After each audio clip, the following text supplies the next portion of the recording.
Hey guys, how's it going? This is Michael. I am here to show you how to make the perfect mask for COVID. All you need is a baseball cap, some of these pipe cleaners, and you know what I used here? Binder clips.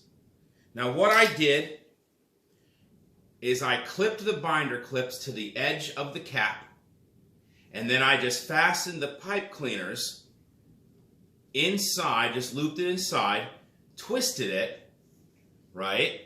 So they won't fall off and they can act as something around the ear. Now I thought maybe you can use a rubber band if you have a kind of an elastic thing, but this maybe a piece of twine, and then you can wrap it maybe and tie it around the back of your head. But I found these pipe cleaners, so I used those. So let me just show you. This is just the best, probably the best way, you can make a mask at home, and at least your face is covered.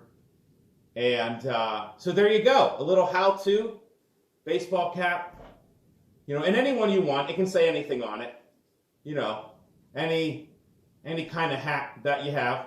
Some pipe cleaners, and there you go. So thanks for watching, guys.